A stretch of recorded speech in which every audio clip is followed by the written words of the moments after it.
Malam hari ini saya akan bicara tentang satu tema yang mungkin banyak orang yang lupa atau banyak orang yang merasa bahwa itu biasa pada mereka.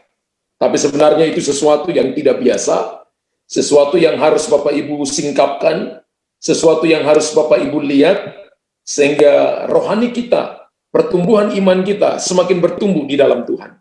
Mari kita lihat dulu Keluaran pasal 20, ayat 3 sampai ayat yang kelima. Keluaran pasal 20, ayat 3 sampai ayat yang kelima. Malam ini tema kita sangat menarik, mematahkan kutuk penyembahan berhala. Mematahkan kutuk penyembahan berhala. Keluaran 20 ayat 3 dan 5. Jangan ada padamu ilah lain di hadapanku. Kalau Bapak Ibu lihat Alkitab Bapak Ibu, kalau ada tulisan Allah kecil, maka jangan baca Allah lagi. Bacanya ilah. Terjemahan bahasa Indonesia sehari-hari dewa. Ya. Jangan membuat bagimu patung yang menyerupai apapun yang ada di langit di atas, atau yang ada di bumi di bawah, atau yang ada di bawah bumi. Jangan sujud menyembah kepadanya, atau beribadah kepadanya. Sebab aku Tuhan adalah Allah yang jealous, Allah yang cemburu, yang membalaskan kesalahan bapa kepada anak-anaknya, kepada keturunan yang ketiga dan keempat dari orang-orang yang membenci aku. Bapak Ibu perhatikan di situ baik-baik, bahwa ketika seseorang menyembah berhala, maka kutuknya turun, itu 4 keturunan. Perhatikan ayat yang kelima, kutuknya turun 4 keturunan. Jadi kalau kita punya papa kita punya kakek, berarti kakek punya papa, namanya nenek moyang kita. Ya, Bapak Ibu nggak tahu apa yang mereka lakukan di atas kita. Lalu kutuk itu turun, namanya kutuk penyembahan berhala. Kita nggak pernah tahu apa perjanjian, apa komitmen yang pernah mereka buat di masa lalu, tanpa kita sadar bahwa ketika itu tidak diputuskan, sekalipun kita udah jadi Kristen, sekalipun kita sudah ikut Tuhan, tapi kenapa saja ada sakit yang tidak disembuhkan? Kenapa saja ada masalah terus-menerus yang datang dalam hidup kita? Kenapa ada jenis-jenis penyakit tertentu yang selalu datang dalam hidup kita? Bisa-bisa saudara dan saya ada di dalam kutuk penyembahan berhala. Apakah kutuk memang ada dalam kehidupan orang percaya? Jawabannya ya. Ada banyak kasus yang bisa kita lihat dalam kehidupan rumah tangga Kristen yang menjadi begitu hancur, bahkan lebih buruk dari orang-orang yang belum pernah percaya, atau orang-orang yang belum percaya tanpa mereka ketahui penyebabnya. Tahu atau tidak tahu, di sekeliling kehidupan kita banyak benda-benda atau tempat-tempat yang sudah dikeramatkan dan mengandung kutuk-kutuk yang bisa mempengaruhi atau bisa berpengaruh dalam kehidupan kita.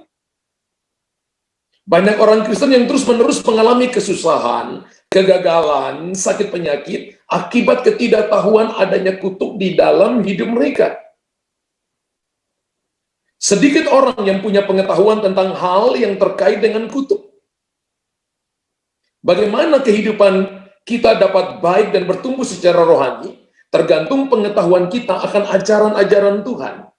Karena itu malam hari ini, saya mencoba untuk mengajarkan kepada Bapak Ibu, bagaimana untuk mematahkan kutuk penyembahan berhala, yang turunnya 4 keturunan ini, sehingga kita menjadi free, bebas.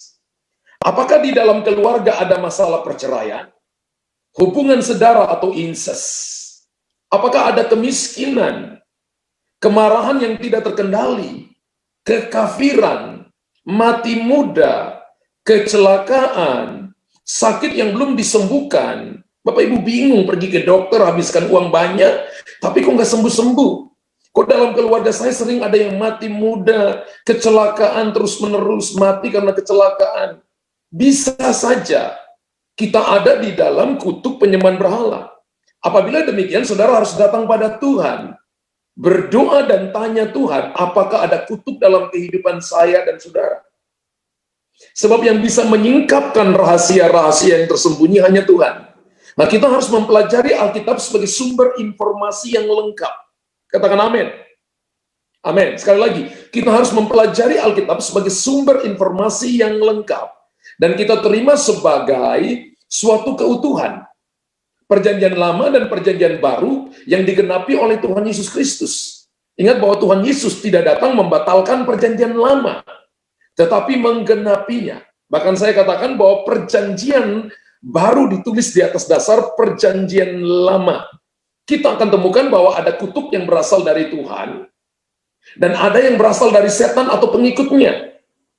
Keluaran 20 ayat 4 dan 5, Alkitab dengan jelas berkata tadi, jangan membuat bagimu patung yang menyerupai apapun yang ada di atas langit, di atas atau di bawah bumi, di bawah, atau yang ada di dalam air di bawah bumi. Jangan sujud menyembah kepadanya atau beribadah kepadanya. Benar. Haleluya.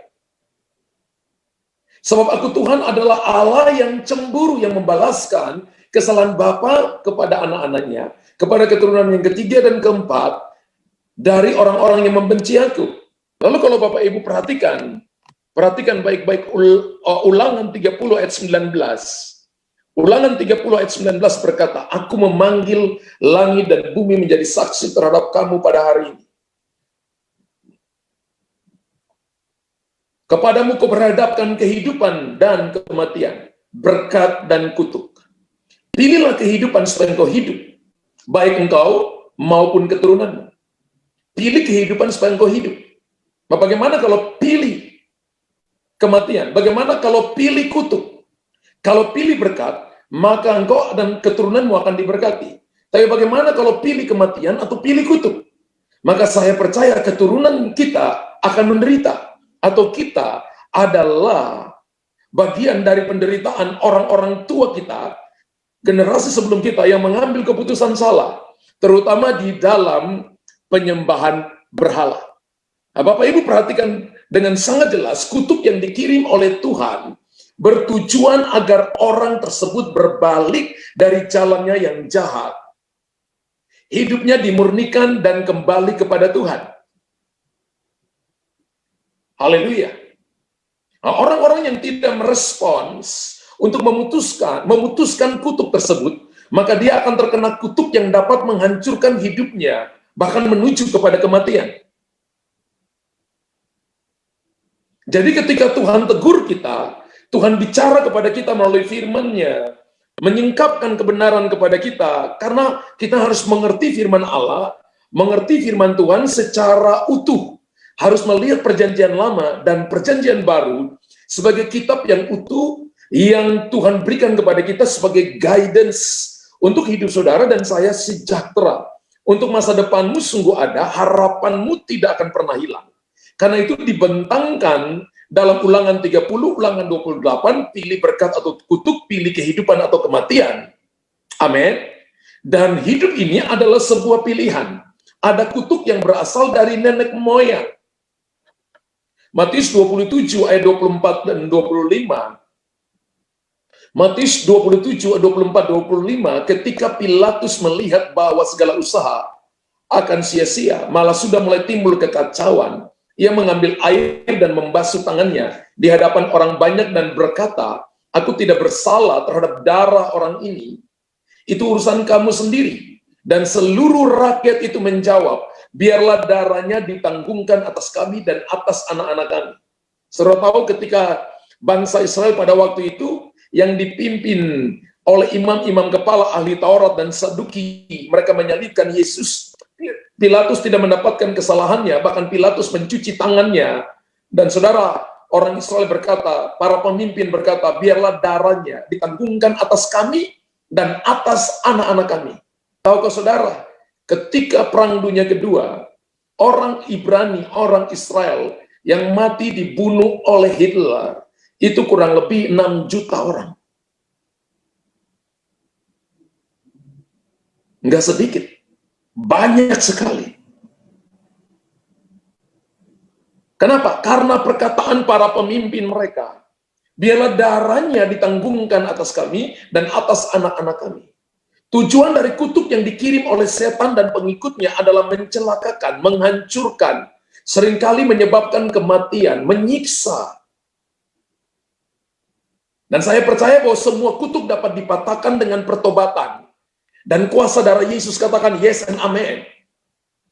Kita memang tidak lagi berada di bawah hukum Taurat seperti yang diberikan kepada Musa. Karena Yesus telah menggenapi hukum tersebut, dan membebaskan kita di bawah perjanjian baru dalam darah anak domba atau darahnya sendiri. Namun kita juga punya peran untuk menyingkapi hidup sesuai dengan hukum-hukum Tuhan. Tentunya dengan mempelajari firman. Bahwa ada banyak orang Kristen yang tanpa dia sadar bahwa dia sudah jadi Kristen, dia sudah jadi percaya, tapi dia ada di bawah kutuk penyembahan berhala, sehingga rohaninya tidak bertumbuh, imannya tidak bertumbuh, dia ada dalam penyiksaan fisik, mental, bahkan kehidupan keluarganya tidak harmonis. Dia udah berdoa, tapi kenapa masih terjadi? Karena ada ikatan yang belum dipatahkan. Saya coba cari tadi Kamus Besar Bahasa Indonesia, KBBI, kata berhala itu artinya patung dewa, atau sesuatu yang didewakan, yang disembah, yang dipuja. Itu arti berhala. Nah, kutuk penyembahan berhala, Alkitab berkata turunnya 4 keturunan. Berapa banyak kita yang mau kutuk turun atas hidup saudara 4 keturunan? Ada yang mau? Enggak ada yang mau. Berapa banyak kita yang mau berkat turun di atas kita, di bawah kita 4 keturunan? Katakan saya mau. Tulis saya mau. Diberkati bukan cuma 4 keturunan, tapi diberkati ribuan keturunan. Saya menjadi orang yang diberkati Tuhan. Haleluya. Tulis Bapak Ibu, bahwa saya adalah orang yang diberkati Tuhan. Nah, bagaimana kutuk penyembahan berhala bisa turun di atas seseorang?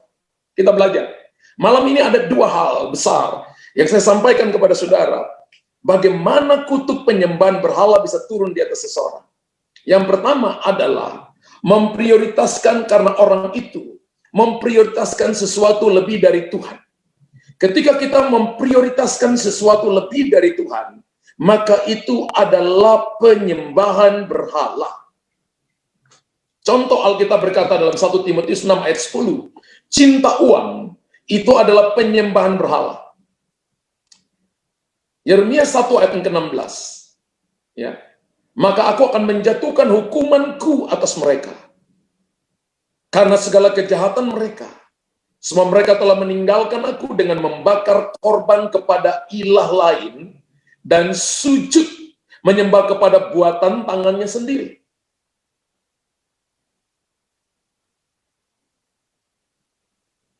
Tuhan menjatuhkan hukuman atas mereka karena segala kejahatan mereka. Sebab mereka telah meninggalkan aku. Menomor tigakan Tuhan dengan membakar korban kepada ilah lain dan sujud menyembah kepada buatan tangannya sendiri. Bapak Ibu perhatikan baik-baik, tadi saya katakan bahwa cinta uang adalah penyembahan berhala. Memprioritaskan sesuatu lebih dari Tuhan adalah penyembahan berhala. Prioritas berarti prioritas kepada dunia sama dengan penyembahan berhala. 1 Korintus 10:14 berkata, karena itu saudara-saudaraku yang kekasih, jauhilah penyembahan berhala. 1 Korintus 10:14 berkata, jauhilah penyembahan berhala. Prioritas sesuatu melebihi Tuhan, itu namanya penyembahan berhala. Kolose 3 ayat 5 berkata, karena itu matikanlah dalam dirimu segala sesuatu yang duniawi, yaitu percabulan, kenajisan, hawa nafsu, nafsu jahat, dan juga keserakahan yang sama dengan penyembahan berhala. Matikan dalam dirimu, berarti nggak boleh hidup. Matikan dalam dirimu segala sesuatu yang duniawi, yaitu percabulan, kenajisan, hawa nafsu, nafsu jahat, dan juga keserakahan yang sama dengan penyembahan berhala. Berarti prioritas kepada hobi, kepada bisnis, kepada pekerjaan, kepada keluarga, kepada sesuatu yang hanya untuk hal duniawi, Alkitab berkata sama dengan penyembahan berhala. Ketika Bapak Ibu memberikan waktu lebih untuk hobi, lebih untuk bisnis, lebih untuk pekerjaan, lebih untuk keluarga, lebih untuk anak, bahkan lebih untuk pelayanan, daripada Bapak Ibu memberikan waktu untuk melayani pribadi Tuhan, penyembahan berhala. Kita bisa ukur sekarang ini, apakah saya sedang menyembah berhala atau tidak. Kenapa masalah datang gak habis-habis dalam hidup saya? Bisa saja masalah datang karena Tuhan izinkan, tapi masalah datang karena prioritas yang salah. Kita lebih banyak memprioritaskan hal-hal duniawi. Mungkin Bapak Ibu nggak menyembah patung, mungkin Bapak Ibu nggak menyembah sesuatu yang dibuat bentuk seperti manusia, lalu Bapak Ibu sembah, nanti itu hal kedua saya jelaskan. Mungkin Bapak Ibu nggak menyembah pohon, tapi Bapak Ibu menyembah hobi, menyembah pekerjaan, menyembah pelayanan, menyembah keluarga, selalu memprioritaskan itu lebih dari uang, menyembah harta kita. Maka itu penyembahan berhala. Bagaimana jalan keluarnya? Harus memprioritaskan Tuhan nomor satu. Katakan, saya harus memprioritaskan Tuhan nomor satu. Untuk mematahkan kutuk ini adalah saya harus memprioritaskan Tuhan. Bagaimana caranya? Bagaimana caranya? Maka doa itu harus menjadi prioritas utama kita. Baca Alkitab harus menjadi prioritas utama kita. Hal-hal rohani, ibadah, dan sebagainya harus jadi prioritas utama kita. Jangan digantikan dengan yang lain. Betul, semua yang tadi saya katakan itu tidak dilarang. Tapi kalau Bapak Ibu lakukan, dan itu mengikat kita, dan kita lupa akan Tuhan, penyembahan berhala. Karena menurut Kolose 3 ayat yang kelima, dengan sangat jelas Alkitab berkata, karena itu matikan dalam dirimu segala sesuatu yang duniawi, yaitu percabulan, kenajisan, hawa nafsu, nafsu jahat, dan juga keserakahan, yang sama dengan penyembahan berhala. Setan tahu bahwa dia menjebak kita dengan hal-hal ini, supaya membuat saudara dan saya ada di bawah kutuk. Dan kutuk ini turun 4 keturunan. Tanpa Bapak Ibu sadar bahwa kutuk ini turun 4 keturunan. Ketika kita memprioritaskan sesuatu lebih dari Tuhan. Galatia 3 ayat 10 sampai 11. Karena semua orang yang hidup dari pekerjaan hukum Taurat berada di bawah kutuk. Sebab ada tertulis, terkutuklah orang yang tidak setia melakukan segala yang tertulis dalam hukum Taurat. Dan bahwa tidak ada orang yang dibenarkan di hadapan Allah karena melakukan hukum Taurat adalah jelas. Karena orang yang benar akan hidup oleh iman. Pada masa perjanjian lama, tidak ada satu orang pun yang bisa melakukan hukum Taurat. Dan pada masa itu sangat mengerikan, saudara, bahwa ketika mereka salah, maka hukumannya adalah kedapatan berzina, kedapatan mencuri, kedapatan berbohong, maka dilempari dengan batu sampai mati. Makanya tiap hari orang hidup di dalam ketakutan, dalam intimidasi.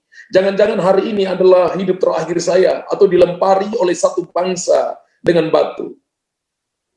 Tapi saya beritahukan kepada Bapak Ibu, bahwa hari ini kita hidup dalam kasih karunia Tuhan. Dan Yesus telah mati bagi kita, menanggung segala kutuk kita, supaya kita bebas. Tapi saya beritahukan kepada kita, ini pengajaran untuk menyingkapkan ini perlu disampaikan kepada kita, supaya kita sadar apakah hari ini kita sedang memprioritaskan Tuhan number one, atau kita sedang memprioritaskan hobi, pekerjaan, kekayaan, harta kita, keluarga kita nomor satu. Saya ingat sekali ketika anak saya baru lahir, anak pertama baru lahir. Namanya seorang bapak baru punya anak. Kemudian waktu saya itu kebanyakan ngurus anak, saudara. Malam tidurnya istri saya biasanya siang yang jagain, malam saya yang begadang jagain. Sehingga akhirnya itu mencuri waktu doa saya. Satu saat ketika saya lagi jaga anak saya dengar Roh Kudus bilang untuk saya, jangan berhalakan anakmu. Lalu waktu itu saya mulai berlutut di hadapan Tuhan. Lalu saya minta ampun di hadapan Tuhan. Besoknya saya beritahukan kepada istri saya, Tuhan bilang jangan berhalakan anak kita. Bahwa anak ini adalah titipan, tapi kita harus menyembah pemberinya, yaitu Tuhan sendiri. Mulai hari itu, kami kembali punya waktu sampai kami punya anak yang kedua. Kami tahu bahwa prioritas utama adalah Tuhan tidak boleh digantikan dengan anak yang baru lahir. Tidak boleh digantikan dengan kekayaan yang bertambah. Tidak boleh digantikan dengan prestasi yang semakin meningkat. Tidak boleh digantikan dengan pekerjaan yang semakin dipercayakan. Tidak boleh digantikan dengan keluarga yang sepertinya bahagia. Tidak boleh digantikan dengan harta yang banyak. Tidak dapat digantikan karena Yesus adalah sumber kita. Ada orang yang ganti waktu doanya dengan hobinya. Punya hobi bisa nggak? Boleh. Hobi saya nonton, Bapak Ibu. Nontonnya film-film yang berupa kerajaan. Karena saya suka sejarah. Ya, suka baca buku sejarah. Dan saya suka nonton. Tapi itu bukan mencuri waktu utama saya. Prioritas utama saya adalah melayani pribadi Tuhan. Saya nggak mau jadikan hobi itu berhala untuk saya. Ketika Bapak Ibu merasa bahwa sesuatu menguasai saudara, berhala itu juga bisa makan minum. Berhala itu juga bisa teman-temanmu, konco-koncomu, kongko-kongkoanmu. Itu bisa jadi berhala. Kalau kita bisa duduk dan bicara cerita bisa 3-4 jam, kenapa kita nggak bisa 1-2 jam di hadirat Tuhan? Ketika kita memprioritaskan dunia melebihi Tuhan, itu penyembahan berhala. Dan ada begitu banyak orang yang hadir malam hari ini tanpa dia sadar bahwa dia sedang ada dalam penyembahan berhala, padahal dia Kristen, dia bahasa roh, padahal dia nyanyi angkat tangan. Tapi Bapak Ibu ada dalam penyembahan berhala. Alasannya sederhana, Bapak Ibu menduakan Tuhan, memprioritaskan dunia lebih daripada dia. Kalau hari ini pilih ibadah atau pilih undangan pesta, Bapak Ibu pilih mana? Kalau hari ini pilih untuk datang di kaki Tuhan atau pilih walking di mall, Bapak Ibu pilih yang mana? Nggak larang loh, itu uangnya uang Bapak Ibu. Tapi kalau misalnya ada pilihan waktu untuk mencari Tuhan, kalau ada yang dibentangkan di hadapan saudara, pilih jalan-jalan ke mall, pilih pesta atau ibadah, apa yang Bapak Ibu pilih? Makanya Alkitab katakan pilih kehidupan atau kematian, pilih berkat atau kutuk. Dan tiap hari kita telah memilih berkat atau kutuk. Tiap hari kita sudah memilih kehidupan atau kematian. Dan keputusan kita memilih hari ini turun kepada generasi kita. Mengerikan Bapak Ibu. Mengerikan. Sehingga ada akibatnya begitu banyak. Nanti kalau Bapak Ibu lihat, akibat dari kutuk begitu banyak. Saya tunjukkan hal yang kedua. Kalau yang pertama adalah prioritas kepada dunia. Ya, prioritas kepada dunia. Memprioritaskan sesuatu lebih dari Tuhan adalah penyembahan berhala. Yang kedua adalah jangan membuat patung menyerupai apapun untuk disembah. Karena itu adalah penyembahan berhala seperti tadi, Keluaran pasal 20 ayat 4 dan 5. Jangan membuat patung yang ada di atas bumi, yang ada di langit, di bawah bumi, di atas bumi, di dalam air, di bawah air. Jangan membuat. Sebab Allah kita Allah yang jealous. Ada negara-negara di muka bumi ini yang menjadikan gajah sebagai dewanya. Ada negara-negara di muka bumi ini yang menjadikan binatang ciptaan Allah, yaitu sapi sebagai dewanya. Ada negara-negara di muka bumi ini yang menjadikan matahari sebagai dewanya. Itu adalah ciptaan, tidak boleh disembah. Itu disebut ilah, itu disebut dewa. Dan Tuhan kita, Allah kita adalah Allah yang jealous. Itu membawa kutuk. Mungkin secara finansial mereka diberkati. Mungkin secara Bapak Ibu lihat, secara keuangan, secara makan minum mereka nggak kurang. Tapi secara kehidupan, secara keluarga, secara mental, secara rohani, hidup mereka amburadul. Dan mereka sedang berjalan kepada kutuk, bahkan menuju kepada kematian. Bukan cuma kematian, kebinasaan. Ada beberapa sumber dari kutuk penyembahan berhala. Kutuk penyembahan berhala ini turun karena kutuk keturunan, dosa nenek moyang, dan penyembahan kepada setan. Pada masa dulu ketika misalnya Injil belum masuk, maka yang ada adalah animisme. Animisme adalah mereka hanya menyembah dewa-dewa tingkat tinggi, dewa-dewa tingkat rendah. Kalau di kota saya dikatakan gini, tete lanite. Tetelanite itu artinya ya upulanite. Ya, upulanite itu adalah menyembah kepada matahari, bulan dan bintang.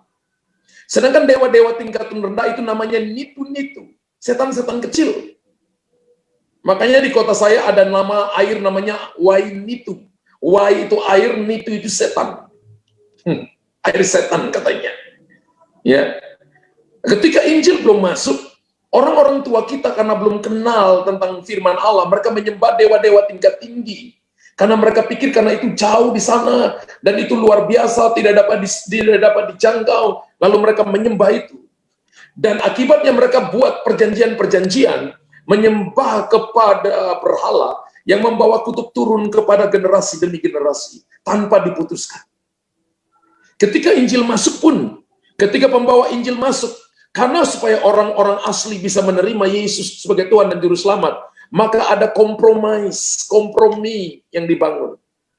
Sehingga animisme itu tidak disingkirkan 100%, tapi dimasukkan ke dalam kekristenan, sehingga akhirnya kepercayaan yang campur aduk. Tapi saya percaya Tuhan datang untuk menyingkirkan kegelapan dan membuka rahasia kebenaran kepada kita. Malam ini saya percaya pikiran Bapak Ibu terbuka untuk kita mengerti tentang kebenaran, karena kebenaran itu yang membebaskan kita. Bila anak itu memerdekakan kamu, kamu benar-benar merdeka. Katakan yes and amen. Bila Yesus memerdekakan saya benar-benar merdeka. Tulis di situ Bapak Ibu, ya dan amin. Kutuk penyembahan berhala juga turun karena keterlibatan dengan hal-hal yang najis. Membawa barang-barang yang sudah dikutuk ke dalam rumah atau ke dalam kantor tanpa Bapak Ibu tahu. Saya biasanya beberapa kali ngusir setan. Ada orang bawa keris, ada orang bawa guci-guci tertentu yang memang sudah najis, yang memang sudah tidak kudus, yang dimasukkan sesuatu di situ. Sehingga itu jadi berhala dalam rumah. Tidak boleh ada orang yang sentuh. Memberi penghormatan kepada berhala. Ya. Saya tidak bicara tentang kepercayaan yang lain, tapi saya bicara tentang kekristenan. Ada orang yang bawa makanan, bawa buah dan sebagainya, ya, kepada penghormatan kepada berhala, atau mengikuti aliran sesat, kepercayaan tertentu, kepercayaan kepada rasi bintang, ramalan-ramalan tangan, jelangkung dan sebagainya, ramalan-ramalan bulan, percaya kepada kepada ramalan-ramalan tentang bulan-bulan baru, bulan-bulan tertentu dan sebagainya, rasi-rasi bintang dan sebagainya. Sekarang orang bilang bahasa kerennya mungkin sio ya. Dan Alkitab berkata begini, bahwa itu adalah penyembahan kepada berhala, penyembahan kepada dewa. Saya bicara dalam konteks kekristenan, bahwa Tuhan lihat itu sebagai sesuatu yang najis. Tuhan melihat itu sebagai sesuatu yang jealous. Tuhan jealous dengan itu. Karena itu semua, bulan, bintang, matahari, dan sebagainya, bahkan batu, bahkan pohon, dan sebagainya, itu adalah ciptaan Tuhan, tidak boleh disembah. Itu adalah pendukung untuk mendukung manusia hidup di muka bumi, bukan disembah.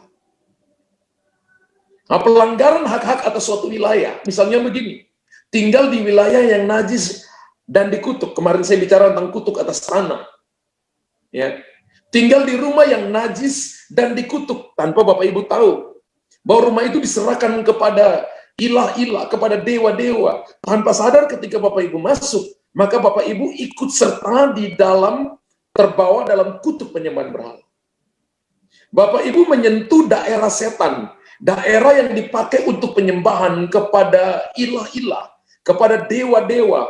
Lalu Bapak Ibu masuk di situ tanpa Bapak Ibu sadar bahwa Bapak Ibu menyentuh daerah itu.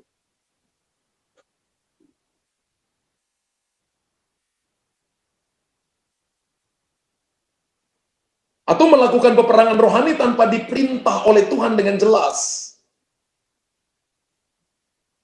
Ini pelanggaran hak atas suatu wilayah. Gini loh, Tuhan itu kan omnipresence, ada di mana-mana. Setan tidak omnipresence. Setan hadir secara teritori. Jadi kalau setan misalnya penguasa di atas satu kota, satu daerah, dia nggak mungkin pindah ke menyeberang laut, pindah ke kota yang lain. Nggak mungkin, karena dia tidak maha hadir. Dan dia dalam jumlah yang sangat terbatas. Sepertiga malaikat, dibawa oleh Lucifer ke muka bumi ini. Lucifer atau Luciel atau Lucifer, ya bintang fajar itu, dia dibuat dari bintang. Bayangkan Bapak Ibu, setan itu dibuat dari bintang, maka disebut bintang fajar.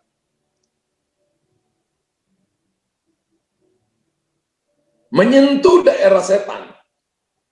Atau yang berikut adalah melakukan upacara-upacara sesat melalui gambar-gambar okultisme.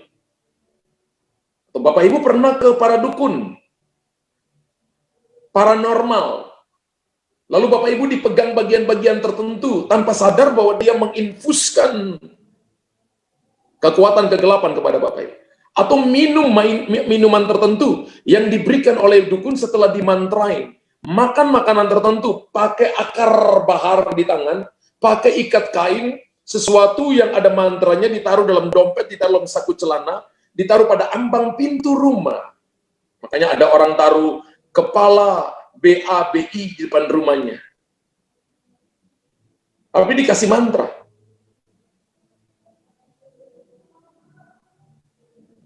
Ini gambar-gambar okultisme.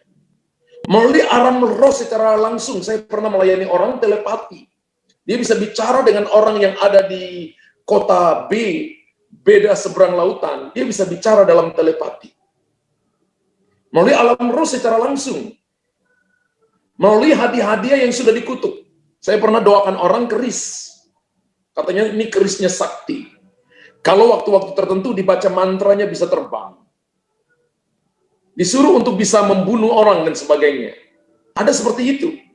Hadiah-hadiah yang sudah dikutuki. Yang dari Tuhan tidak mungkin akan membunuh. Tapi Tuhan tujuannya menyelamatkan kita. Nah, penyembahan berhala itu, kalau saya mau terjemahkan, ini complicated. Kalau orang sakit ini komplikasi. Ya. Makanya kenapa sampai Tuhan suruh kita menyembah dia. Penyembahan itu dari kata dari bahasa aslinya cult. Kemudian kita dapat kata culture. Budaya. Makanya kalau Bapak Ibu ke Jawa Timur, dengar musik langsung kita tahu musik Jawa Timur. Kita ke Jawa Barat, dengar musiknya langsung kita tahu Jawa Barat. Kita ke Makassar, langsung kita dengar musiknya, kita tahu ini musik Sulawesi Selatan.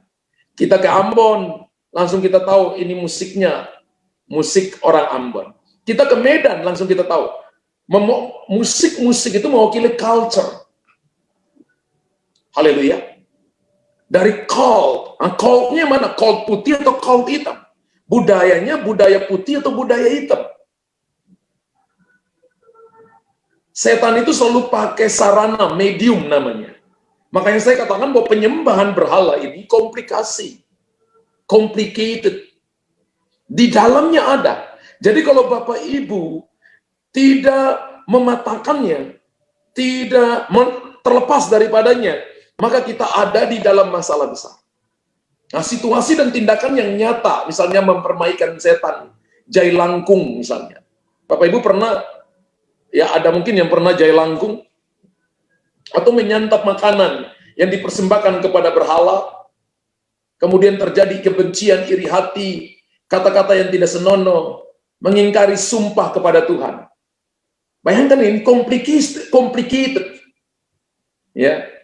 Sesuatu yang sangat kalau kita nggak urai dengan baik, maka kehidupan rohani kita tidak pernah bertumbuh dan kita tidak pernah mengalami kelepasan yang sejati di dalam Tuhan. Seringkali seseorang memberi setan sesuatu, seringkali seseorang memberi setan suatu kuasa legal untuk menyerang, baik karena tahu ataupun tidak tahu. Misalnya dengan barang-barang, dengan akar bahar, dengan minum sesuatu, kita jadi medium. Tanpa sadar rumah yang kita tinggal itu adalah rumah yang pernah dipakai penyembahan berhala. Ya. Baik karena tahu atau tidak tahu, terlibat dalam situasi yang membuka pintu bagi masuknya kutuk dalam hidup seseorang. Misalnya ada orang Kristen yang masih percaya ritual tertentu. Ada. Ya. Kita lihat sampai hari ini ada begitu banyak orang Kristen yang mencampur adukan, ya, dengan kepercayaan kepada Tuhan Yesus satu-satunya Tuhan dan Juru Selamat yang harus disembah, dengan mereka percaya kepada ritual tertentu lalu menyembah berhala. Percaya kepada Tuhan, tapi juga melakukan hal-hal yang bertentangan dengan firman Tuhan. Dan ini menjadi celah bagi kutuk itu masuk dalam kehidupan kita. Karena kompromi, oh nggak apa-apa, kan baik belum tentu benar. Yang mengerikan adalah orang tersebut tidak tahu bahwa itu adalah kesalahan atau dosa atau kutuk di hadapan Tuhan. Karena itu saya ajarin Bapak Ibu, lakukan pemutusan kutuk penyembahan berhala secara detail. Karena tadi saya katakan complicated. Kalau orang sakit komplikasi, ada darah tingginya, ya, ada gulanya, ada jantungnya, ya, ada macam-macam, ya, ada kansernya, complicated. Kalau orang ada dalam kutuk penyembahan berhala, complicated. Karena itu lakukan pemutusan kutuk ini secara detail dan serahkan seluruh hidup kita kepada Tuhan agar dikuduskan sehingga Roh Kudus leluasa bergerak di dalam kita. Katakan amin. Amin. Sesungguhnya kita harus serius memutuskan kutuk-kutuk penyembahan berhala ini, kutuk-kutuk nenek moyang ini, dan membatalkan semua perjanjian yang dilakukan oleh nenek moyang kita melalui penyembahan berhala ini. Amin. Ingat bahwa Tuhan itu penuh belas kasihan, setan tidak punya belas kasihan. Sehingga tidak ada lagi pijakan bagi setan untuk mengganggu bahkan menghancurkan kita, menghancurkan generasi yang akan datang nanti. Katakan amin. Haleluya. Katakan, saya tidak akan memberikan pijakan bagi setan untuk mengganggu saya. Tulis Bapak Ibu. Saya tidak akan memberikan pijakan dalam hidup dan keluargaku untuk setan mengganggu saya. Saya tidak akan memberikan pijakan bagi setan untuk mengganggu saya dan keluarga saya. Tulis Bapak Ibu. Sebagai tindakan profetik bahwa kita memproklamirkan itu. Bahwa saya tidak akan memberikan pijakan bagi setan untuk mengganggu saya dan keluarga saya. Haleluya. Kemudian di belakangnya tulis haleluya 12 kali. Dan mari tepuk tangan dulu bagi setan. Tepuk tangan dulu bagi Tuhan, bukan bagi setan. Maaf. Tepuk tangan bagi Tuhan, haleluya. Saya tidak akan memberikan pijakan bagi setan untuk mengganggu saya dan keluarga saya. Ya. Yang di Facebook juga tulis. Ya. Yang di YouTube juga tulis. Bahwa mulai hari ini saya tidak akan memberikan pijakan apapun, landasan apapun untuk setan punya pijakan atas hidup saya, atas bisnis saya, atas kesehatan saya, atas keuangan saya, atas harta saya, atas keluarga saya, atas anak-anak saya, bahkan untuk mengganggu pun hari ini saya larang. In the name of Jesus. Dalam nama Yesus. Kenapa? Kita punya otoritas dan kuasa firman Tuhan. Dan Roh Kudus adalah pedang roh. Firman Allah adalah pedang roh yang akan menolong kita. Lakukan dengan iman. Lawan iblis, maka dia akan lari daripada kita. Amin. Bapak Ibu jangan berserah, jangan menyerah, yang memang ini nasibku. Bagaimana caranya? Memang sakit sudah nggak sembuh-sembuh. Siapa tahu Bapak Ibu, ada dalam kutuk penyembahan berhala. Sekali lagi saya katakan, ini complicated. Ya. Izinkan Roh Kudus, menyembah Roh Kudus, menyembah Yesus. Lalu izinkan kuasa Roh Kudus melingkupi kita. Lalu mematikan semua kedagingan kita. Prioritas yang salah dalam hidup kita, mengembalikan prioritas yang benar menyembah Tuhan, lalu penuhi hidup kita dengan firman, karena firman Tuhan adalah kebenaran yang memerdekakan kita. Katakan amin. Lalu selidiki diri kita, minta Roh Kudus untuk menunjukkan kutuk-kutuk mana. Karena Roh Kudus itu adalah Alfa dan Omega, bisa pergi ke masa lalu mendatangkan Omega bagi kita. Amin. Dia Alfa, dia awal dan dia akhir. Dia bisa pergi ke masa lalu untuk memberitakan apa yang pernah terjadi pada masa lalu mendatangkan Omega masa depan yang penuh harapan kepada saudara. Agar kehidupan rohani kita bisa bertumbuh dan segala berkat Allah mengalir dalam hidup kita. Katakan amin. Amin. Dan kutuk bisa terjadi, kutuk penyembahan berhala bisa terjadi atas pribadi, kutuk penyembahan berhala bisa datang atas keluarga, bisa datang atas kota, bahkan bisa datang atas satu bangsa. Kalau Bapak Ibu perhatikan satu raja-raja, itu complicated. Bapaknya bisa takut Tuhan, anaknya menyembah berhala. Anaknya bisa menyembah berhala, tapi anaknya dia lahir bisa cari Tuhan. Dan Bapak Ibu bisa perhatikan baik-baik. Kalau Bapak Ibu perhatikan begini, dari 8 raja Israel pertama, 12 raja Israel pertama, hanya 2 yang melayani Tuhan. Dari Daud sampai Ahazia, hanya Daud dengan Salomo yang melayani Tuhan. Yang 10-nya buat penyembahan berhala, lalu menyakiti hati Tuhan, sehingga Israel diserahkan kepada bangsa-bangsa lain. Tuhan hancurkan mereka, Tuhan kacaukan mereka, mereka jadi tawanan musuh. Mereka tidak mengalami sesuatu yang baik. Kalau Bapak Ibu belajar satu Raja-Raja 1, satu Raja-Raja 2, mengerikan loh saudara. Salomo aja hampir terjebak. Jadi kalau Bapak Ibu lihat kitab Amsal, itu Salomo tulis pada waktu muda. Kidung Agung dia lagi tulis pada waktu masa jaya. Pengkhotbah dia tulis pada masa tua. Lalu ada pertobatannya Pengkhotbah pasal 12.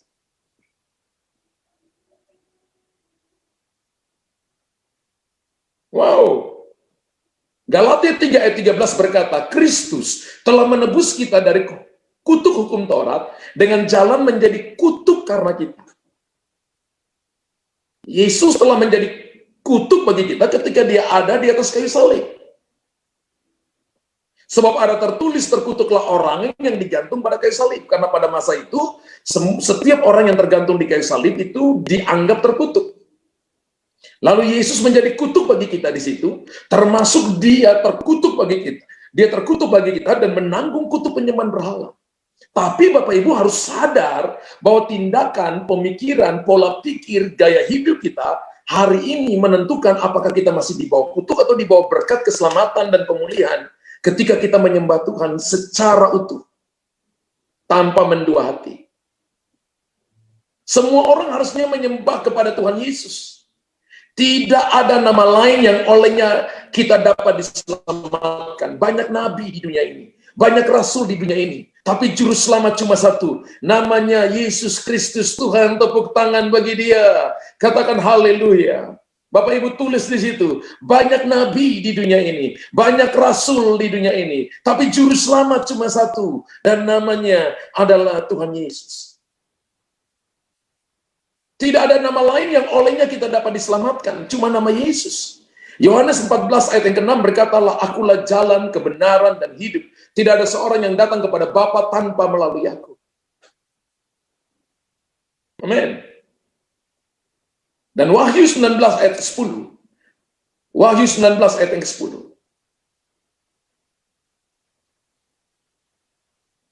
Wahyu 19 ayat 10. Maka tersungkurlah aku di depan kakinya untuk menyembah dia. Tapi ia berkata kepadaku, janganlah berbuat demikian. Aku adalah hamba sama dengan engkau dan saudara-saudaramu yang memiliki kesaksian Yesus. Sembahlah Allah, karena kesaksian Yesus adalah roh nubuat. Kitab Wahyu menulis begini, ya, jangan menyembah yang lain. Sembahlah Allah, karena kesaksian Yesus adalah roh nubuat. Wow. Kita tidak boleh menyembah kesukaan kita, menyembah harta kita, menyembah yang lain lebih daripada menyembah Yesus. Kita tidak boleh menyembah batu, tidak boleh menyembah pohon dalam iman Kristiani. Kita tidak boleh pergi kepada kuasa-kuasa kegelapan, para dukun dan sebagainya, karena kutuknya turun 4 keturunan bagi Bapak Ibu.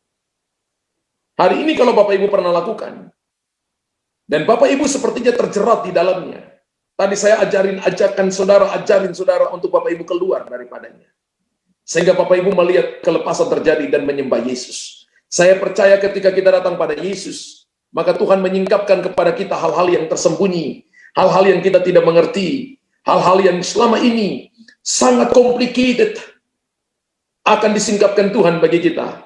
Sehingga saudara dan saya dimerdekakan oleh Tuhan. Katakan amin dan tepuk tangan bagi Tuhan Yesus. Haleluya. Katakan haleluya. Katakan saya bebas dari kutuk penyembahan berhala. Tulis di situ. Saya bebas dari kutuk penyembahan berhala. Dalam nama Yesus, saya bebas dari kutuk penyembahan berhala. Aminnya 12 kali. Saya bebas dari kutuk penyembahan berhala. Haleluyanya 12 kali. Saya bebas dari kutuk penyembahan berhala. Tulis Bapak Ibu, tulis. Tulis di situ. Mau yang di Facebook, mau yang di Zoom, mau yang di YouTube, Bapak Ibu katakan itu. Saya hari ini bebas dari kutuk penyembahan berhala. Saya tidak mau lagi memprioritaskan yang lain melebihi Tuhan. Saya tidak mau menyembah harta. Saya tidak mau menyembah kekayaan kepintaran. Tidak mau menyembah keluarga. Tidak mau menyembah prestasi, tidak mau menyembah kecantikan atau kegantengan saya. Tapi saya hanya mau menyembah Yesus yang adalah Tuhan. Karena kesaksian Yesus adalah roh nubuatan. Haleluya. Amin. Amin. Haleluya.